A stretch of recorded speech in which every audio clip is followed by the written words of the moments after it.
Kembali bersama Naz Rahman dan juga Anim Izzati di Malaysia. Hari ini kita masih berbincang tentang kemaafan yang bentuk kesedihan tentang kes buli yang baru saja tular di negara kita. Kita bersama-sama dengan Tuan Zulkarnain Idrus dan juga Puan Hawa Osman, iaitu ibu dan bapa arwah. Dan juga kita masih bersama dengan Profesor Madya, Dr. Zaini Khairuddin. Dan kita akan teruskan dengan topik kita. Tadi Profesor ada sebut tentang pressure daripada rakan atau peer pressure yang mendorong anak-anak kita untuk membuli. Boleh doktor teruskan?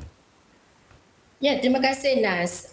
Ya, saya ada menyentuh tentang pengaruh rakan ya. Tapi suka saya membawa kepada sedikitlah cerita ya tentang psikologi ini. Sebenarnya memang telah terbukti lama dah dalam tahun 1970-an eksperimen telah dilakukan bahawa pengaruh kumpulan itu sangat kuat sebenarnya. Di mana seseorang itu boleh perkataan Inggerisnya conform atau bersama dengan norma kumpulan. Apa yang saya nak tekankan di sini ialah seseorang itu, it can be you or me, sesiapa saja, jika bukanlah yang dari segi personality itu sebenarnya bukan ganas, tetapi bila berada dalam satu kumpulan ya yang berperanan begitu dan juga tambah lagi dengan adanya kuasa dan authority, maka ketepi dulu identiti diri sendiri. Itu secara psikologi yang memang kajian telah buktikan subconscious kita pun terus mengikut norma pengaruh rakan itu sendiri. Jadi itu yang menguatkan lagi tingkah laku buli yang mengakibatkan keganasan itu. Doktor, mungkin doktor boleh sentuhkan sedikit sebab kita bukannya nak korek cerita lama, tapi kebanyakan kes buli yang melibatkan kematian adalah berlaku dalam institut ketenteraan. Kita mengambil contoh sahaja. Contoh saja apabila kita tahu culture dia adalah melibatkan disiplin. Ada corrective punishment, ada ragging yang katanya untuk menyediakan ataupun mereka bersiap sedia mental dan fizikal bagi melawan musuh negara. Tapi adakah itu juga menyumbang kepada terpupuknya keganasan dan juga kekejaman dalam diri mereka? Budaya keganasan tu kan? Katakan saya kolot, tapi melihat kepada aspek yang lebih besar. Tidak sama sekali, Anim. Tidak sama sekali. Silakan doktor. Ya, terima kasih. Saya cuba non-biased as possible sebab again ya, saya bercakap dari perspektif psikologi di mana saya kira tidak boleh kita mengeneralisasikan sebegitu tanpa ada sokongan dan bukti. Minta maaf, saya academician, jadi saya percaya kepada kajian evidence yang teguh ya untuk kita it's just an assumption. Jadi betul, ada salah juga ya, di mana kalau kita kata itu adalah satu karakter yang mungkin ditanam. Saya bukan dari military school, so I'm not sure whether that is true or not. Tetapi saya juga adalah sebenarnya masa dulu dah lama, sekolah berasrama penuh. Jadi ragging betul is something of a tradition ya di negara mana pun sama.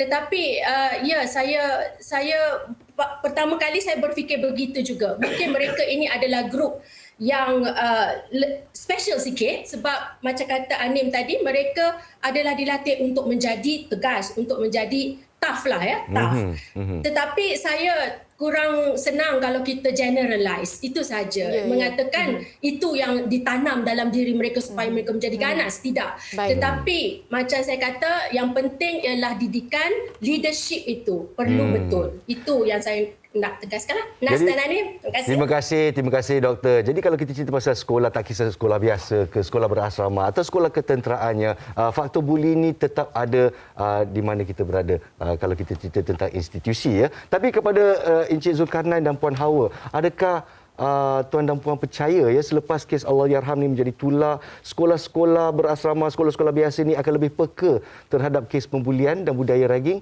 sebab dah terlalu lama budaya ini menular? Macam mana pendapat tuan dan puan?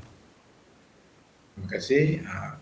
Saya rasanya buli ni memang ada macam Puan Profesor cakap. Buli ni ada di mana-mana, di asrama, di masyarakat luar. Tapi cuma tidak diperbesar-besarkan atau dilindung. Macam ni contohnya kalau di asrama untuk menjaga nama baik sekolah, pihak itu akan seboleh-bolehnya tutup dulu. Tutup supaya ini tidak tersebar. Apabila kalau tersebar, nama baik satu institusi itu akan terjejas. Kita juga difahamkan keadaan yang berlaku kan, macam mana yang kita tahu keadaan Puan Hawa pun tak berapa sihat kerana berlaku katarak kan, disebabkan tak boleh tidur, menangis dan sebagainya. Mungkin selama 4 tahun ni keperitan yang dialami oleh keluarga kalian kita tidak dapat gambarkan. Tapi apa yang kita tahu, Allahyarham merupakan anak sulung yang sepatutnya diharapkan untuk membiayai pendidikan adik-adik. Kita difahamkan juga Cik Zul dah bersara, bawa teksi dan sebagainya. Maknanya punca pendapatan ataupun yang diharapkan dalam keluarga itu telah pun hilang. Telah pun tak ada. Jadi Puan Hawa, bagaimana Puan Hawa berhadapan dengan situasi ini, Puan Hawa? Saya terpaksa meneruskan kehidupan lah, sebab saya pun bekerja dan saya ada 3 lagi orang anak yang harus saya beri perhatian. Jadi saya membahagikan masa lah dengan kerja, dengan anak-anak, tapi walau macam mana pun kesedihan tetap kesedihan juga, sebab itu adalah anak sulung yang pertama saya. Jadi walau macam mana pun semua ibu akan merasa kehilangan apabila anak sulung yang datang dari kecil tiba-tiba hilang dari pandangan mata. Puan Zul, Allahyarham lebih rapat dengan Puan atau dengan ayahnya? Rapat dengan saya. Apa? Maknanya anak-anak semua memang rapat dengan saya. Bagaimana Allahyarham? Kalau mungkin saat yang paling manis boleh dikongsikan untuk cerita kita bersama, Puan. Allahyarham dia seorang anak yang baik, yang kalau dia akan setiap hari akan telefon saya pada malam selepas dia habis roll call dalam pukul 1 lebih, dan kalau saya tidur dia akan telefon pagi sebelum saya mulakan kerja lah 7.45. Maksudnya dalam satu hari 2 kali dia akan call, dan dia akan orang pertama yang akan mengucapkan pada hari ibu dan selamat hari jadi kepada saya. Dan setiap hari raya kalau dia balik, maknanya dia akan membelikan saya baju raya. Sekarang ni dah 4 tahun lah, maknanya saya tak ada dia tak ada membelikan saya baju raya, jadi maknanya kita orang tak ada sambut raya lah. Apa yang paling dirindui Puan saat bersama dengan Allahyarham? Dia akan kalau dia ada di rumah dia akan baring dengan saya. Maknanya dia setiap kali dia akan meluangkan dengan family lah, dan dia akan tidur bersama saya walaupun dia dah besar. Saya anggap anak-anak saya ni masih kecil lagi pada saya lah. Baiklah, kepada Tuan dan Puan, terima kasih kerana berkongsi minda dan fikiran dan buah hati bersama dengan kita. Jadi mungkin kita akhiri wawancara ini dengan satu soalan ya. Saya dengar jawapan daripada Tuan dan Puan, hati saya pecah sebagai seorang ayah. Jadi saya nak tanya kepada anda berdua, selepas semua ini dah pun selesai, adakah perjuangan anda sudah berakhir atau baru bermula, terutamanya untuk membawa mereka yang bertanggungjawab? Terima kasih. Belum berakhir lagi.